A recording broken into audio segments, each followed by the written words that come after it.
In this episode of Unmute the Voices, I speak with Othalie Graham, one of the world's greatest Wagnerian sopranos. We'll discuss her career, being a Black opera singer in the classical music world, and she'll provide some tips for young singers looking to break into opera. Join me right now here on Unmute the Voices.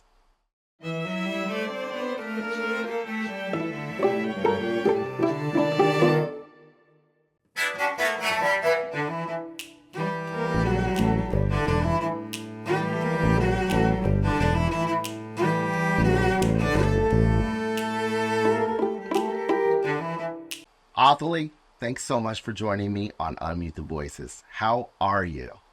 Thank you for having me. I'm actually really good. Happy to be slowly emerging out of the pandemic and happy to see you. I'm happy to see you too.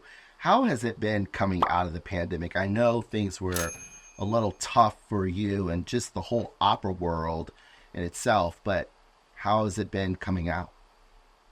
Coming out has been great. I mean, slow, but good. For me, it was more difficult than for a lot of people. My mother, right before the pandemic hit, my mother was diagnosed with breast cancer. So I was, going back and forth to Canada, staying for months at a time. And, when they closed the border, thankfully, still being a Canadian citizen, but an American resident, I was able to cross the border and, be there for surgeries and chemo and radiation. But now she's good and we're good. So, Good. but, slowly coming out of it. hmm hmm hmm And Still coming wearing my mask though. good. Good. So, can you just describe what slowly means to the viewers? What does that mean for an opera singer? Well, I mean, there are a lot of companies that were honoring contracts that happened, before the pandemic. So, some of us had more work than others. I had a break this fall for the first time, which was difficult, but it's picking up. I had a lot my spring going into my summer, I was just like one thing right after another. And it was, we were all a little apprehensive, testing like crazy, but just apprehensive to be, in a close environment, but so excited to be, Yeah. back on stage and with your colleagues. And I think that we all had a real deep sense of gratitude just to, be back on stage sharing music. Mm. And I mean, being back on stage, I mean, are you hitting those high, what is it, B naturals and High C's, D high flat. C's? Yes. Yeah. Yes. Yes. You know me and my big loud high C's. Are you kidding? Yes. Yes. So now you're singing them with huge enthusiasm and relief, right? Yes. Huge enthusiasm, holding them forever. And well, as long as conductors let me, and then a little bit more after that. But yeah, just so exuberant. I did a big Wagner gala in California and just, I was singing in Nashville. I did Freya there. I did a Turandot in Indianapolis. I mean, just to return to Turandot was, oh my gosh, I almost burst into tears after. I was just so happy to be with her again, my favorite role. But to sing her and, to kiss a tenor again, my gosh, Was the that's tenor always fine? nice. Yeah. Oh, Raphael Davila, fabulous, fabulous, and a great singer. So that Mm, helps. yeah, I was gonna say I hope that helps with the character development and. I've had a few doozies, so I'm always happy when it's. I've had a few doozies, so I'm always happy when it's a good experience. Yeah, yeah. I mean, is that energy you think transformed and electric throughout the whole cast? Have you experienced that where everyone is just so excited to be there and everyone's just giving their absolute all? Absolutely. And I mean, I've had casts where you genuinely miss each other, where you're still like on a group chat. I had a cast, I mean, I've sung it, as you know, Lima, Peru, and in, you know, Italy, so many places. But I had one of the best casts, just people in Nashville, Hmm. where we all just had such a good time together and wanted to spend, hey, what are we doing today? Like, wanted to spend all of our time together, which, that doesn't happen very often. So, and then we missed each other. And that was years ago, but we would, stay in the group chat. What are you doing? How are things going? So that makes an electric performance because you genuinely want each other to do so well, and Hmm. you're looking at each other. The Liu would turn around, before my inquestradja, and she would turn around and look at me and, it's going to be great. And it gives you that wonderful, loving feeling. And I mean, when we left, we were all a wreck. Mm. And so sometimes you have, great casts where, it's magical, or a great conductor where you really feel like you've created something really special. Hmm. And I would imagine that having a real sense of self and self confidence really helps create that sort of community and that family, because classical music, especially as a performer, can be quite competitive, right?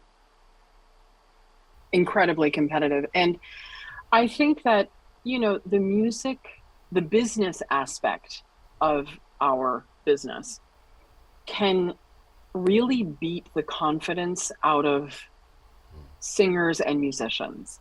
Yeah. And for a lot of people, it's incredibly demoralizing. But I didn't really, I was just so happy to sing anywhere and to sing the repertoire that my voice sings. I mean, Turandots, for heaven's sakes, Electra, who knew? So I always, I'm always filled with gratitude. I mean, yes, it's hard, because the business aspect, if you're expecting it to be fair, Right. it's not. What do you think makes the business fair versus unfair? Well, there's the whole thing with, who is your agent? Are you with one of the more powerful agents who has relationships with these particular houses, these particular orchestras? And then, as you know, work begets work. So once you start going and singing here and there and here and there, some people are booked, 4 or 5 years out. I notice, especially with my black colleagues, that the business can be less forgiving of mistakes, of, missteps, or just in general, where you're given an opportunity, and if something happens, you don't necessarily get a second chance the way other people do. Hmm. And that's a broad statement for a lot of my colleagues who should be, in certain houses and are not, or were once or twice and then never again. Because of a mistake that they made, or Because not always a mistake. Someone, higher ups don't like you. Someone didn't like you. Someone's, patron paid more money. I mean, there are so many different factors. It's not just the singing. what does one do? Like, if you're in a career, in a business where a lot of it is based on if they like you, and it might just, like is very broad, right? It could be, I don't like your personality, I don't like your physical appearance, right? There's so Yes. many different things. What sort of advice can you give to a black singer who is struggling with that? How do they find their center, their sense of self, when all of these stuff is just kind of going on? You have to remember that you can be, the juiciest, ripest, sweetest peach in the world. And some people just don't like peaches. And you cannot convince them, you cannot change their mind. and you have to move on. You can't, you're auditioning for something, let's say, Tosca, Electra, whatever. You cannot invest in anything past that audition. You go in, you do your best performance, and it's a performance. You have a good time. That role in that room is yours for, 10 minutes. And once you walk out and don't think about it anymore. Don't look to see who got it. With social media, sometimes it's hard, but you have to be like a horse with blinders on and run your race. And it's your race, right? It's your race. Mm-hmm. And it's a winding path. And, look, a lot of people start like gangbusters and have huge careers for, 5 or 6 years. And, and then it's over. And during that 5 or 6 year period, if you were the young singer on the outside looking in, you're like, wow, the grass is always greener on social media. Nothing is what we really think. And the lives that you think people are having, they're not. Yes, very true. Very true. Unmute the Voices is sponsored by Key to Change Studio. Key to Change Studio is a violin and viola studio located in Renton, Washington, which allows middle and high school underserved students living in South King County an opportunity to take violin or viola lessons. For more information, visit their website at keytochangestudio.org. Now, back to Unmute the Voices. What would you say is a successful career for a singer, especially someone who's Black or of color? What do you define as a successful career? It's so different for so many people. Do you just want to sing anywhere, any level opera house, or do you want to sing at the Met? Do you want to be a working singer, or do you want to be the top 1%? It's so varied. I have been fortunate so far where I have just been singing.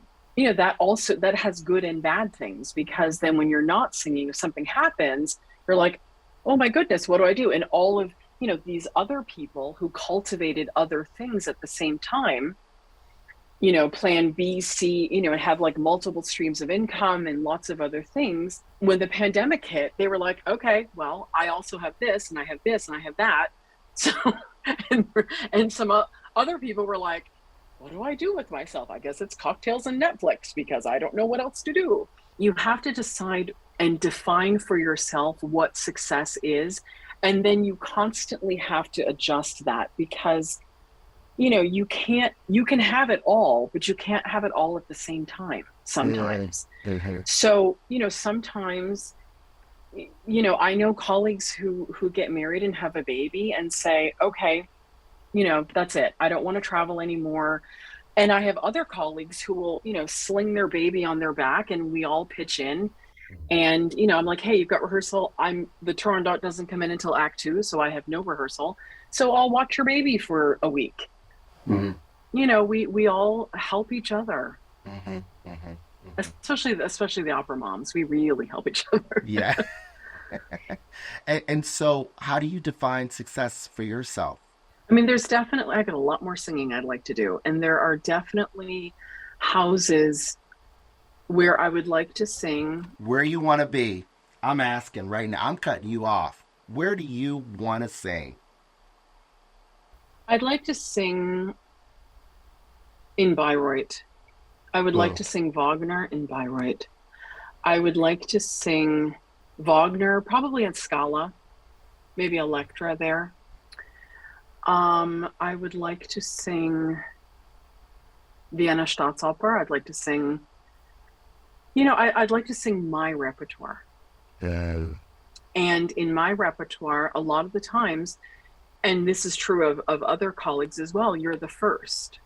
So, for some people that takes a lot of getting used to. Oh, don't you want to sing Aida instead? No, I really don't. That's real. Oh, I love her. I mean, I love her. Yeah. But, I'd like to sing Electra. Good. And you know what? You're putting it out there. Absolutely. You have Yep. to, because if not, but it's also, it takes someone to give you the opportunity. Turandot is, oh, great, she sung it, we like her or we don't. I mean, when you sing certain repertoire, there are only, a certain number of people that sing that repertoire. So, and when you talk about, someone's look, do we want the Black girl? Do we want this girl? Oh, well, this girl's hot right now, so we want her, or I owe her agent a favor, so I'm going to use 3 of their singers and then move my conductor over to that house. It's a lot of that as well. And, a lot of times it doesn't have anything to do with you. So we really have to do our best not to take it personally, but it's very difficult. I'm going to act as your pseudo agent / publicist for a moment. Please do. Grand Diva Dame Othalie Graham. What do you have that nobody else has? What's your competitive advantage? What do you offer that makes you amazing that nobody else does? I am a great colleague. I have easy high notes, and I'm willing to try anything, once or twice, just to see if I can do it. And believe me, that's a lot. Hey. But also, I have to say that I always wonder if people become difficult in our business because the business makes them difficult. Protecting yourself, still being able to give a great performance with so much stuff, business stuff happening that we can't control. That for seasoned singers who have put up with 30 years of it, that makes a different person. And I'm certainly not the same person I was when I graduated from the Academy of Vocal Arts a few years ago. I'm not that same wide-eyed ingenue that was, oh, everything's great and everything's fair and the business is great. No, it's still a business. It's show business. No matter what, this wonderful elevated art form, is still show business. And you know what? You're seasoned and you're experienced. And when you're seasoned and experienced, you save a lot of money. Because in a lot of ways, those who are most experienced and seasoned have already worked through all the mistakes, all the kinks. They understand the game, or they understand the business, and they're able to bring more knowledge to the art form versus someone who may not be as experienced, who could cost them hundreds of thousands of dollars. Sure. And I think that a lot of times we don't look at it as, do I want someone who's cheap and inexperienced, or do I want someone who is experienced that might cost me on the front end more, but I'm going to actually retain and save a lot more money by going with someone more experienced. Right. And you are absolutely right. You're absolutely right. And I think that, we know what happens. We know, okay, you're flying to, Spain, you're singing Turandot. I know what it takes physically, emotionally, to make that happen. And, things happen, as my first teacher said, things happen while you're singing.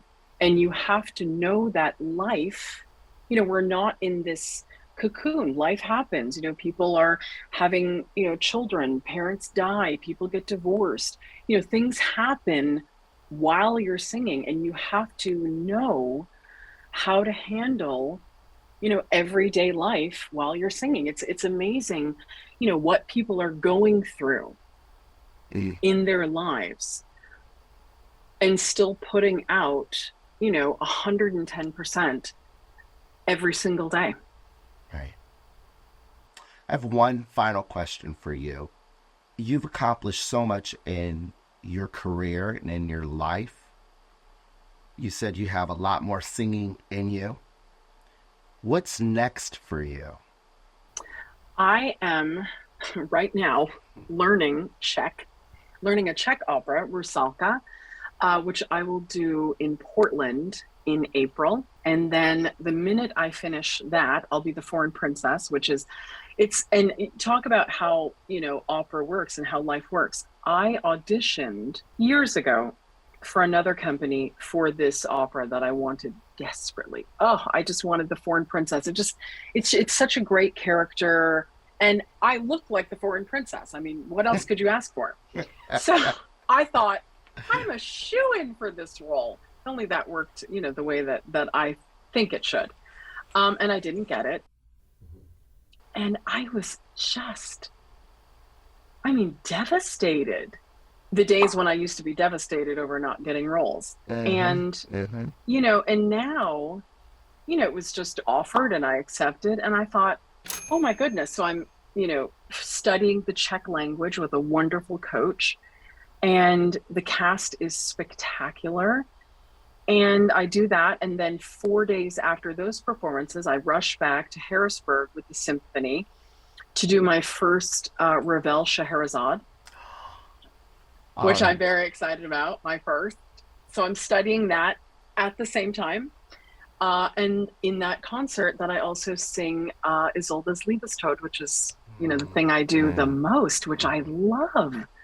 I mean, the fact that I get to sing that is just, every time I get to sing, whether it's the Gotterdammerung Immolation, which I do a lot in concert, or that, I used to listen to that when I was a teenager. Whoa. In the car, turned up really loud with Birgit, tossing off big, loud high notes. And the first time I stood on stage with the orchestra, I couldn't believe, huge like 5 harps and huge orchestra. And I thought, of course, the mantra, don't push, trust your voice, don't push. The size of the orchestra, just ride above the way I was taught to and what I know to do. But to hear it right here behind you is just thrilling. Oh. Thrilling. Hmm. Really nothing. Truly nothing better. You got it, girl. Thank you. You've got it. I wish you all the best. I'm a fan. Thank you. That means a lot, especially since you're such an incredible musician. So that means a lot. Oh, thank you. Well, we've known each other a very, very long time. And yes, since we were so young babies. Oh my gosh. It's amazing. Look at us. It's amazing. We are blessed. Absolutely blessed. We are blessed. And I am just so grateful to have experienced you and so many other great musicians and singers throughout my development. As I told you before, you are truly, I know we're not supposed to be talking about you, but in addition to your incredible performances and your playing, you're changing people's lives. It's, I know that you know that, but do you really know it? Anyone who gets to work with you and see you and what you're doing, for the community, bringing classical music. Representation matters so much. Yeah. When I saw on television, just watching Birgit Nilsson, okay, fine. But to see, Jesse Norman singing Wagner or, it matters so much to see us doing it. And that's what you're giving people. It's students, young students, all of these unbelievable opportunities. It's incredible. It's life-changing. Oh, thank you. I mean that. I really do. Yeah, no, I'm proud of you. And honestly, I told you, before we started that every time I see what you're doing, I think, what am I doing with my life? I'm not doing enough. Girl, you doing it all. Please. No, not like you. I feel like no, I need to it's just different. It's just start different. a few nonprofits, and I need to, get more degrees and all of that. We all, like you said earlier, we all have our path. And that's what makes us beautiful as people, is that we're so diverse, and we all have something equally amazing to present and provide to not only the art form, but our community. And Absolutely. I'm blessed to have you on the show, and I thank you so much for being here. It's amazing to have you. Thrilled. Thank you. And thank you as well for watching this episode of Underneath the Voices. Make sure you subscribe to our YouTube channel and like our page. I'm Dr. Quinton Morris, and I will see you next time. Enjoy your day.